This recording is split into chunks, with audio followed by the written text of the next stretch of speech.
All right, welcome, dear students, my viewers, welcome. Yes, good evening to you all. Yes, I hope you're all doing well. All right, so my name is Lawrence Aboagye, a proud student of USTED, and then my index number is 52 30 100 166. Yes, I'm in B class, level 300. So we have an interesting topic to discuss today also. So as usual, be on your laptops because we're going to have some practicals alongside. So as we learn, we practice along, right? Okay. So before I introduce you to our main topic, let me ask you this. All right. So have you ever checked the weather forecast that they usually show on TVs? Or have you watched the election results? Like they just ended, that was 2024 general election. Did you watch how the results were presented? Or have you seen the leagues, the various leagues, that is La Liga, EPL, and the rest? Have you seen the league tables on TV before? Okay. Now, have you noticed that they often use colorful graphs and then charts instead of just numbers? Have you observed that? All right. So that's because our brains understand charts and then pictures much faster than long lists, right? So today we are going to learn how to create some of these charts and graphs using the Microsoft Excel, and that will be our title for the lesson. That is data visualization using spreadsheet software. All right. So this will be our learning indicator. Generate and interpret graphs and charts to visualize data. All right. Now, I want you to achieve these specific objectives. So make sure you are able to cover these. Firstly, you should be able to, generate at least two types of charts or chart types from a given data set using spreadsheet software. Also, you should be able to interpret at least two graphs or charts by correctly answering two or three questions. Then lastly, compare at least two chart types and justify the most appropriate chart for a given dataset, right? Okay, now a quick recap. So we've been talking about Excel, and all too soon we are getting to the latter part of it, that is the visualization. But what did we say Excel was? In the comment section, what do you know about Excel? Do you still remember something about Excel? Okay, let's go. All right. Okay, let me share with you. So we said that Excel is a productivity software, right? And it's a spreadsheet program developed by Microsoft. Excel organizes data in columns and rows and allows you to do mathematical calculations, functions, or formulas, right? Then one key important thing is that it can also be used to visualize data by the use of graphs and charts. Very necessary. Now, in this our modern world, so the reason we are using Excel instead of other spreadsheet application like the Lotus 123 is that the spreadsheet application like the Excel goes beyond just tables, the rows and columns. It goes beyond that, right? It is a powerful tool that helps us to understand numbers, trends, and stories hidden in data cells and data sets, right? So it's going to help us to carry the real meaning of the data sets that we are going to deal with. Now, so the main topic is generating and interpret graphs in Excel. One may ask, why do we visualize data? Why do you think there is a need for us to visualize data? So if you remember what I said at the beginning, our brains are used to, reading meanings from pictures better than numbers, right? So our brain processing pictures and graphics are very faster in doing that than doing with real numbers, okay? So Let me share with you a few of them I've noted here. We said that numbers alone can be overwhelming. It can be confusing as well, right? But when you have charts and graphs, it makes the patterns within the number very, very visible. Okay. Again, so data visualization turns raw figures into stories, which we cannot share. Okay. It turns the real figures into stories. All right. So before we get to the main thing we are talking about, let's still look at some key concepts in the Excel as far as data visualization is concerned. All right, so we'll talk about a few of them. That is, we'll consider some key features like cells, the range, the formula, the function, the charts. We'll talk about the ribbons and how to, go through the menus and then get the charts created. All right, so back to okay, so you can observe this one as well. These are the key features we're going to talk about. So I hope you can see my pointer. Okay, so let's talk about cell briefly.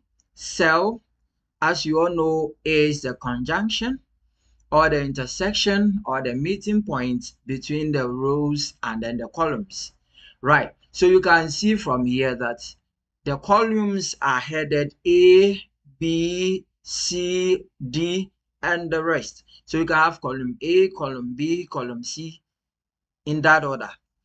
Again, the rows are also headed in 1, 2, 3, 4, and the rest. So you can have row 1, row 2, row 3, and the rest. So where the row meets a column is called a cell. So this is a cell. This space is a cell. And the name of the cell will be B1. B for column heading, 1 for row heading. This should be C1 in that order, right? Okay, another key feature will be the range. So when we talk of the range, it's just a group of cells that are selected together, okay? So if you want to work with a group of cells and you select them together, what you've selected is called the range. Is that okay? So this is what we are seeing here. You can see these groups of numbers are selected together, and that is the range. Again, I'll talk about formula and then function. They are of the same family, the same group, the same work they do, but the difference between the formula and the function is that for the formula, you would have to select a specific cell you want to deal with or some group of cells you are working with. For example, we have equal to B2 plus C2. So B2 is a cell, C2 is a cell. So I'm picking the data inside B2 and then C2 so that the operation symbol here, which is addition, can help me to add those two symbols or two numbers. And don't forget, every function or formula begins with an equal sign. Very good, very good. So that is for the formula. But when we come to the function, yes, you will learn that the function, is predetermined, right? It is embedded within the Microsoft Excel application. So the functions are already designed in there. So you just go and select which one you want to apply in your situation, then you use it. So for example, we have the average function, we have the sum function, auto sum function, the mean function, the max function, the rank function, a lot of them that have specific works that they do, right? And they all begin with the equal sign. So when you pick a function, don't forget that you need to specify the range of cells that you are going to work with within the two parentheses or within the two brackets. Is that okay? Very good. Another key feature is also the chart. So we are going to learn how to apply the charts or how to generate the charts given a specific data set, and we'll go through them in a short while. Okay, good. So if you are enjoying the lesson, keep on sharing, keep on sharing, keep on sharing.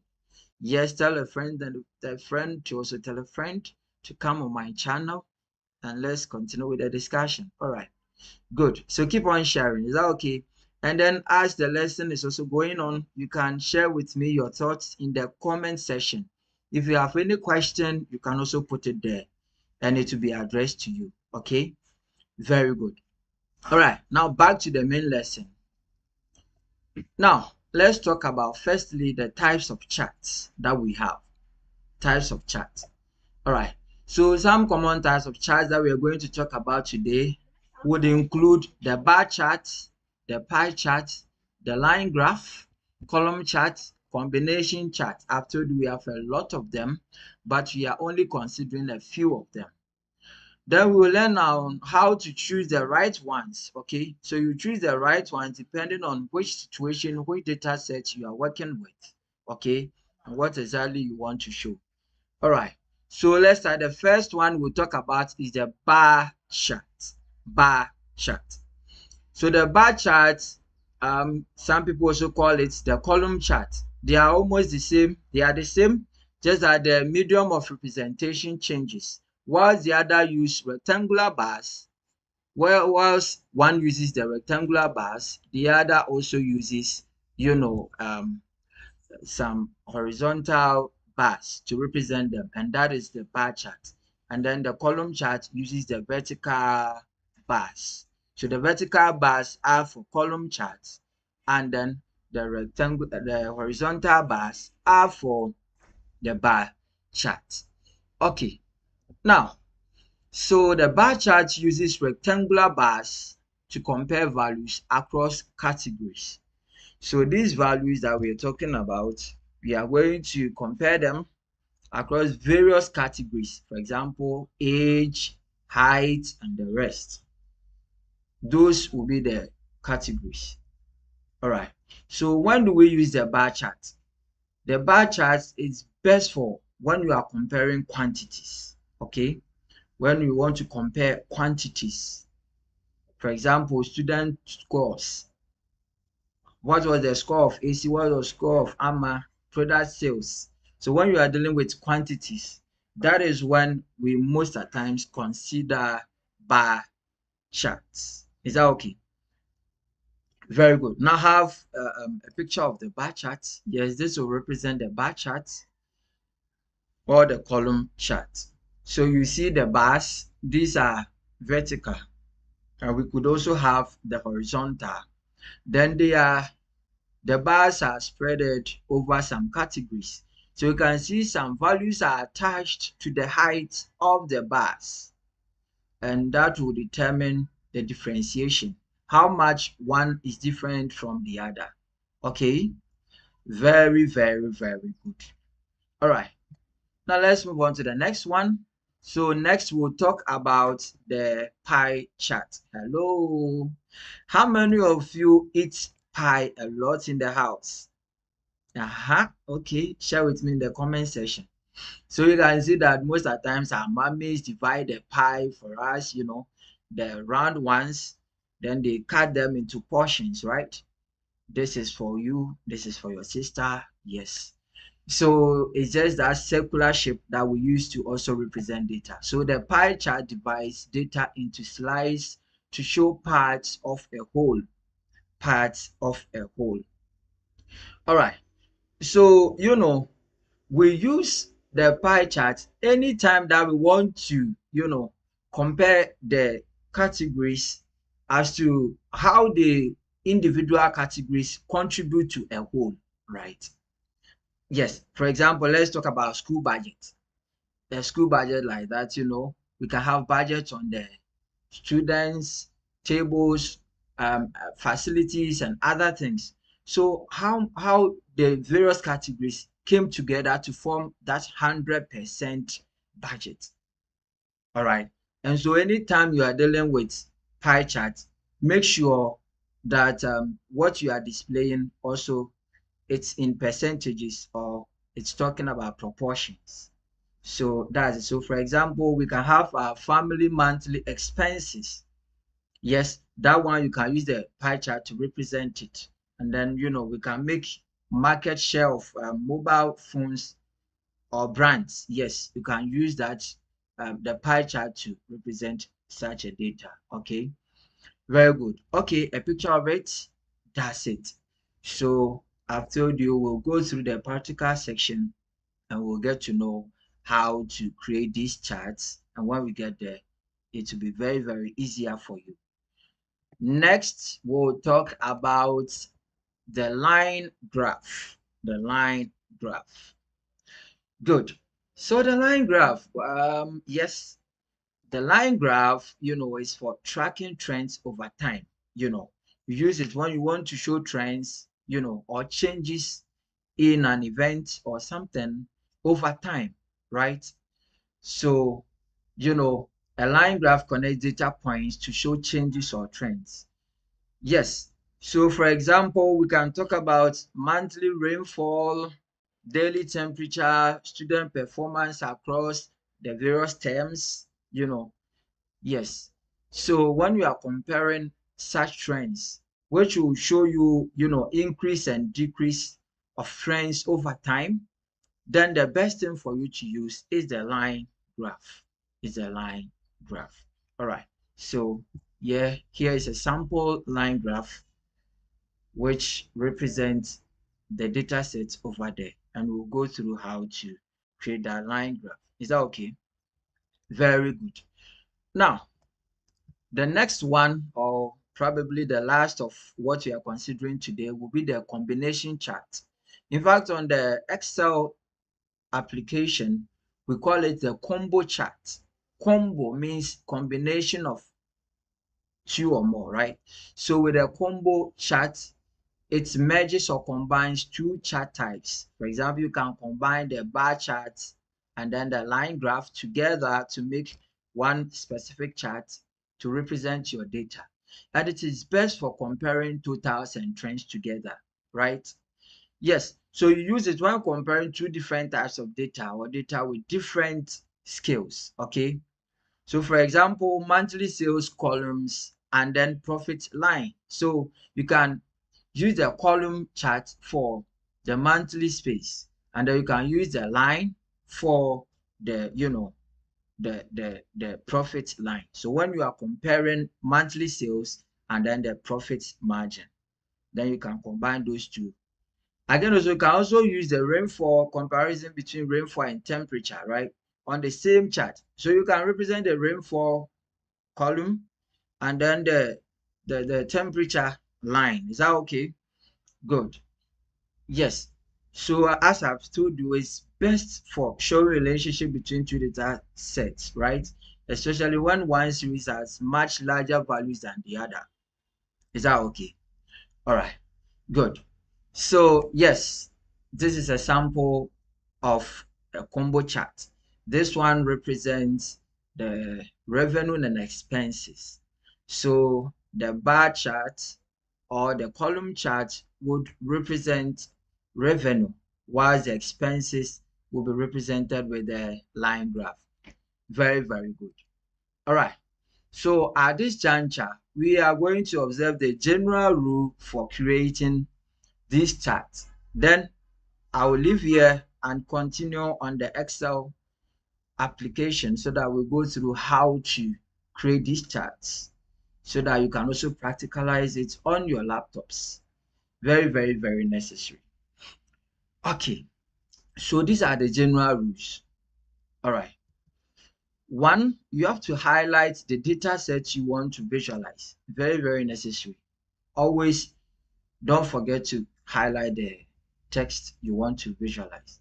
Then you go to the insert tab. When you go to the ribbons, we have the insert ribbon over there. So you click on the ribbon which is labeled insert, right? You click on the insert tab and then choose the chart that you want. Then 3, after choosing the chart that you want, you can choose to customize your chart by adding labels, titles, and colors to those bars that will be presented there so that you can carry a deeper meaning to the mind. Is that okay?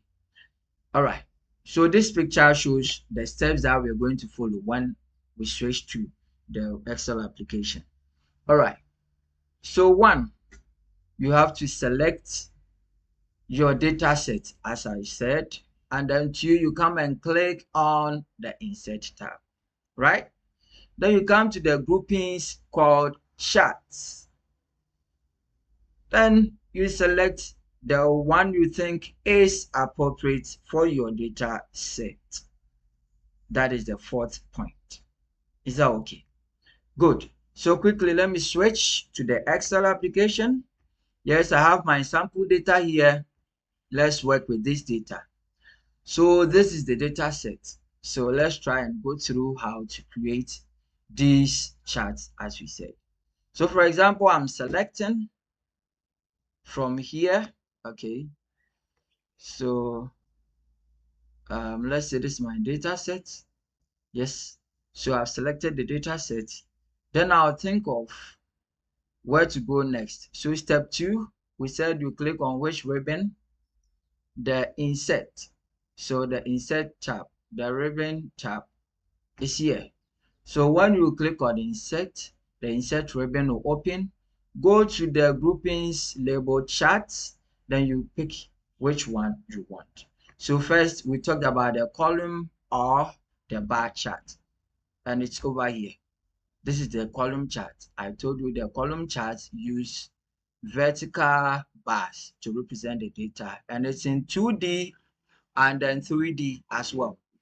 So the horizontal bars are for the bar chart, and then the column charts are the vertical ones. So just select which one you think is appropriate. Okay, good. Let me pick the clustered column. You can also pick the stacked column or the totally stacked or 100% stacked. Okay, let me pick this one. So you see how the data is being represented here. Good. And the last step, we said that you can also, edit the chart and then add your own title and the rest to it. So for example, over here, I want to title this one as exams score. You just enter your exams score. I hope you're also practicalizing, right? Okay, if you are not doing so, after the video, go back and then do that for me because you have some questions to answer. All right. So you can see this represents my data very well because it was talking about quantity. So when I point to this one, it talks about TP, Tipa, Azampara, and the first one, which is the blue, represent the class score, which is over 40. Then the second column represents the value for exam score, which is 60. And then the last one will be the total, which is in 100%. All right. So that's it. So it is so for all the categories. So we have Azampara and the rest. And then the values are attached here. So you trace the height of the column to determine the exact value that is assigned to the column. Very good. Okay, so let's say we don't want to use the bar chart or the column chart and you want another one. Yes, we still have to select the data set. Then you come to the insert tab. What do? Go to the chart column or the chart groupings. Then you come and pick what was next. That was the pie chart. You pick your pie chart. Yes, and it's also in 3D and 2D. So pick which one you think is appropriate, right? Okay. So I think can you identify one specific not error, it can be applicable, but between pie charts and then the bar chart, which one do you think this data set can be most appropriate for? Comment section. Okay, good. So on your own practice, I want you to create a different data set which you can use the pie chart to represent very well. Okay, good. So as I said, if this were to be, the budget for the house, then we would like to know how much each specific category contributed to a whole of 100%, right? So let's say we have 1,000 Ghana cedis to be shared among rent, food, electricity, and the other expenses. Then pie charts will be the best alternative for us to use to visualize it correctly, right? Very good, very good, very good. Okay, next, let's go to the line graph. Yes, so we've selected the data once again. You come to the insert tab, then you pick the line graph. It's over here. So you can also, there are a lot of varieties here. Pick which one you think is most appropriate, and you are good to go. So that is the line graph. And it also shows the trends, right? But don't forget, we said this could have been best represented when we were dealing with things like the things that are showing trends like rainfall patterns and the rest. Okay, good. And so in your own practice, I want you to also do that. Find a classical example that you can use the line graph to represent, and then screenshots and share with us on the comment section. Is that okay? All right. So the remaining ones will be the combo, and then the combo. So please do that one on your own. Because of time, I'm going to end this section here, but we are not done with the lesson because I have a lot of questions for you to answer on the website. So I will share you a link for you to click, and will take you to either Kahoot, Wayground, or one of the platforms for you to answer those questions for me. So I was so amazed to see this number of people watching. So I thank you all for being part of this lesson, and I hope you found this content very educative. So share the link and tell your friends to come to my channel. We'll have another important lesson to learn next time. Thank you very much. The name still remains Lawrence Aboagye. You can call me Sir Law. Yes, on the YouTube. All right. Thank you very much. Bye bye.